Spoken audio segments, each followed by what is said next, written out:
Hi everyone, it's Amanda, and today I'm going to be doing my Booktubeathon TBR. I'm really excited about the Booktubeathon, so I'm going to show you what I've chosen. The first challenge is a book with blue on the cover, and I have chosen The End of Everything by Megan Abbott. This is about two friends, and I believe one of them disappears. That's about all that I know about this book, but it sounds good, and I have two other books by Megan Abbott, but I have yet to read any of her books. I'm really looking forward to seeing what her writing style is like and seeing if I enjoy it.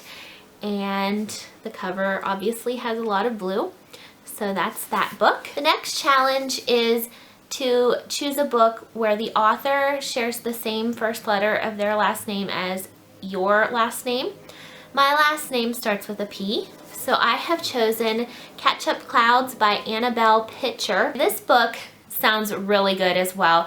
It is about a teenage girl who has done something bad, and so kind of as a therapeutic thing, I think she starts writing to a serial killer in prison about what she's done.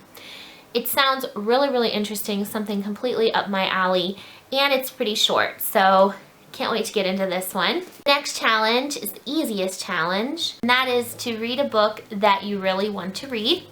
I have chosen Complicity by Stephanie Kuhn for this one.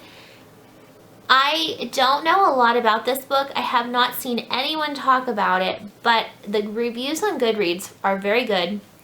It sounds like it's one of those mess with your mind kind of books that really gets to you. From what I remember of reading the synopsis, it definitely sounds good, so I'm looking forward to reading this one. The next challenge is to read the last book you have acquired, and I'm going to go ahead and read a book that I got at my last book haul when I went on vacation. I'm going to read Criers Cross by Lisa McMahon. I have wanted to read this book ever since I found out about it. It just sounds really good. It's about this town. I believe the town's called Criers Cross, and it has a lot of crazy secrets. It's another one that's really short, and can't wait to get into this one. The next challenge I think might be one of the harder challenges that there are, and that is to read a book without putting it down. Now, I think that you can still take breaks from reading it, but when you're moving about and everything else, you're supposed to hold on to the book from what I gather. So for this challenge, I've actually chosen two books. I'm going to read one of the two. I haven't really made up my mind. I chose one that's really quick and easy, and then another one that's a little bit longer. So depending on where I'm at in the Booktubeathon, what mood I'm in, and how I'm doing, I'm going to choose one of these two. The first one is Nothing to Lose by Alex Flynn. And this is about a teenage boy. I believe he joins the traveling carnival, and at the same time his mom is on trial for murder. So it sounds pretty deep, but also very interesting. It's around 260 pages, but they are short pages, not as big as a normal sized book. But I don't know.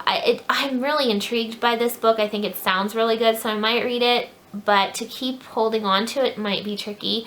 That means I'm going to have to read it in a day because I don't really want to go to sleep holding it. So we'll see what happens with this one. The other option is 43 Old Cemetery Road, Dying to Meet You by Kate Kleiss and illustrated by M. Sarah Kleiss. This is book one, so I guess it's a series of some sort. And I don't know a lot about it. It's about an old mansion, but what's cool about this book, it's middle grade, is it's like an epistolary book, which means it's mostly written, I think it's all letters, there's newspaper articles, lots and lots of illustrations. It definitely looks like a book I could fly through very quickly, around 150 pages. So I've wanted to read this since I bought it. It definitely looks like a lot of fun, and definitely would be doable in that challenge. So most likely I'll do this one, but you never know. The next challenge is to read someone else's favorite book. This is another one where I chose two books, and depending on how I'm feeling, I'll pick one of the two. I'm a little hesitant about both of them, to be honest, but we'll see. The first one is The Fault in Our Stars by John Green. I am absolutely certain that this is a lot of people's favorite book. I know what's going to happen in this book. I was spoiled for it, which is a bummer. But I have this movie on my DVR recorded, and I really want to watch it, mainly because the movie is filmed in Pittsburgh, and I love Pittsburgh. Pittsburgh is our city, so that's the main reason. But I don't care for really sad books, and I'm also not the hugest John Green fan, but I've heard this is his best book. I didn't mind Looking for Alaska, didn't really like Paper Towns. I'm gonna give it a chance and see what I think. If I don't read it now, I will definitely be reading it later, but we'll see. The other one is another one that I'm sure a lot of people love, and it is Vampire Academy by Rochelle Mead. I want to read this book this year. I want to start the series this year, and I'm sad that I haven't started it sooner, so I do want to try to read it. I've heard many people say it's a very fast-paced, quick read, so that's another reason maybe I want to read it.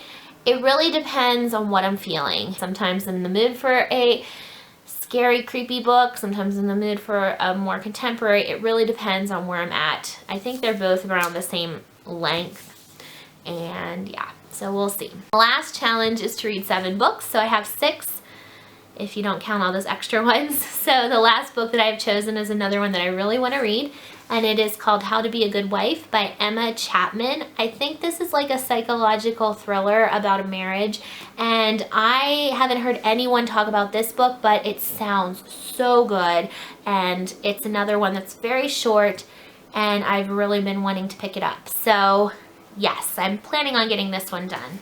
And that's it. Those are the books that I have chosen for the Booktubeathon. I'm going to try to check in throughout the week and show you how I'm doing. We'll see how that goes. And I thank you all for watching, and I'll see you next time. Bye.